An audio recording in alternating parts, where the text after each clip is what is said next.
ধরুন এক অভিনেত্রী গভীর রাতে বাসায় ফিরেছেন, ক্লান্ত, সারাদিনের শুটিং ব্যস্ততা শেষে নিজের ফোনটা হাতে নিলেন একটু স্বস্তি খুঁজতে, কিন্তু ফোনের স্ক্রিন খুলতেই তার চোখ আটকে যায় হাজার হাজার নোটিফিকেশন। কদর্য মন্তব্য পোশাক নিয়ে, তির্যক কটাক্ষ তার চরিত্র নিয়ে, আবার কর্মণীয় আছে বিরূপ মন্তব্য, সাথে অশালীন ইঙ্গিত। তিনি গুনে দেখেন সেই রাতে তাকে অন্তত ৯৯ বার ব্যক্তিগত আক্রমণ করা হয়েছে। না, এটা কোনো কাল্পনিক দৃশ্য নয়, এটা আমাদের ডিজিটাল সমাজের প্রতিদিনের বাস্তবতা। আর এই বাস্তবতার বিরুদ্ধেই এক প্রতীকী যুদ্ধ শুরু করেছেন বাংলাদেশের বিভিন্ন অঙ্গনের তারকারা। তারা নিজেদের হয়রানির সংখ্যাগুলো মুখে লিখে পোস্ট করছেন। দেখুন এই সংখ্যাগুলো, এগুলো লটারির টিকিট নয়, ব্যাংকের সুদের হারও নয়, এগুলো হলো প্রতিদিন তারা কতবার সাইবার বুলিং বা অনলাইন হয়রানির শিকার হন তার পরিসংখ্যান। এ যেন আধুনিক যুগের বুলিং ডায়েরি। উদ্দেশ্য ছিল সহানুভূতি জাগানো, সচেতনতা তৈরি করা, কিন্তু দেখুন যে প্রতিবাদের ভাষা তারা বেছে নিলেন সেটি তাদের জন্য বুমেরাং হয়ে ফিরে এলো।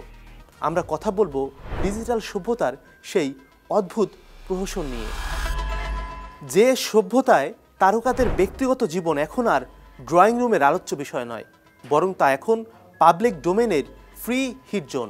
আর এই হিট ঠেকাতে আমাদের দেশের সেলিব্রিটিরা শুরু করেছেন ১৬ দিনের এক আন্দোলন, যার নাম মাই নাম্বার মাই রুলস। কিন্তু গোল বেঁধেছে অন্য জায়গায়। তারকারা বলছেন এই আন্দোলন শুরু করার পর তাদের হয়রানির মাত্রা আরও বেড়েছে। উপহাস, কটূক্তি, এমনকি তাদের পোস্ট করা ছবির নিচেও চলছে লাগামহীন বুলিং। কেউ লিখলো পাবলিসিটি স্টান্ট, কেউ লিখলো এত সংবেদনশীল হলে মিডিয়াতে কেন। অর্থাৎ বিশ্বের বিরুদ্ধে প্রতিবাদের ভাষাটাকেই যেন নতুন করে বিষাক্ত করে তোলা হলো। এবার একটু সরেজমিনে দেখতে চাই, ঢু মারব তারকাদের প্রতিবাদী পোস্টে। ঘুরে আসতে চাই সামাজিক যোগাযোগ মাধ্যম থেকে কতটা কমলো কিংবা বাড়লো সাইবার বুলিং। ফেসবুককে যদি মনে করি চলচ্চিত্র, তবে বিশ্বাস করুন চালচিত্রটা খুবই ভয়াবহ। যার গালে লেখা ছিল ৯ সংখ্যাটি, তার এক পোস্টের নিচেই সাইবার বুলিংয়ের সংখ্যাটা এখন ৯-এর বেশি। বাড়ছে ক্রমান্বয়ে এবং তা আরও আক্রমণাত্মক, যার বেশিরভাগই জনসমুখে বলা সম্ভব নয়, তবে কাটছাট করে যতটুকু বলা সম্ভব ততটুকু শালীন নয় মোটেও। এই যেমন তিশা, রুনা খান কিংবা ফারিয়ার পোস্টে নিচে লেখা মন্তব্যগুলো। আমাদের হাতে ফোন আছে, আমার কোনো কারণে রাগ হয়েছে সেই ব্যক্তির উপরে, আমার কোনো কারণে তাকে দেখতে ভালো লাগে না, বিরক্ত লাগে, কিংবা আমি হতাশ বোধ করি, সেই হতাশার সমস্তটাই গিয়ে আমরা মন্তব্য ঘরে গিয়ে বমি করে দিয়ে আসি।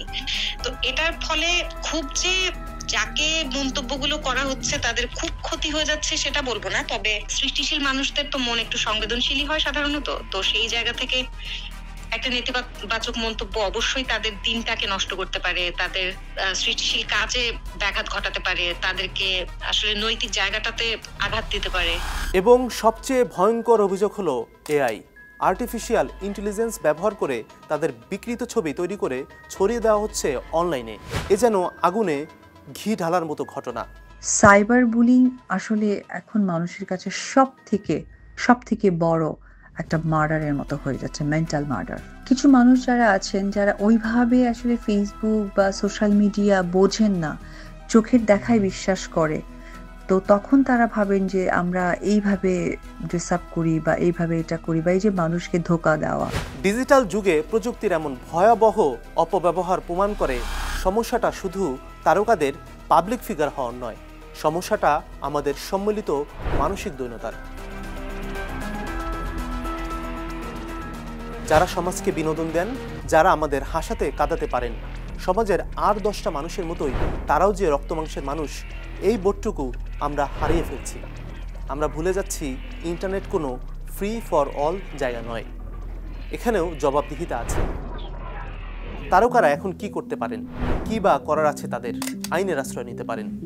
বাংলাদেশের সাইবার নিরাপত্তা আইন 2023 আছে, যার অধীনে ভুক্তভোগীরা পুলিশের কাছে অভিযোগ দায়ের করতে পারেন। এছাড়া পুলিশ সদর দপ্তর একটি ডেডিকেটেড হটলাইনও চালু করেছে ভুক্তভোগীদের সহায়তার জন্য। কিন্তু প্রশ্ন হলো, আমরা কি প্রতিটি মানুষের পেছনে একজন পুলিশ বসাতে পারবো?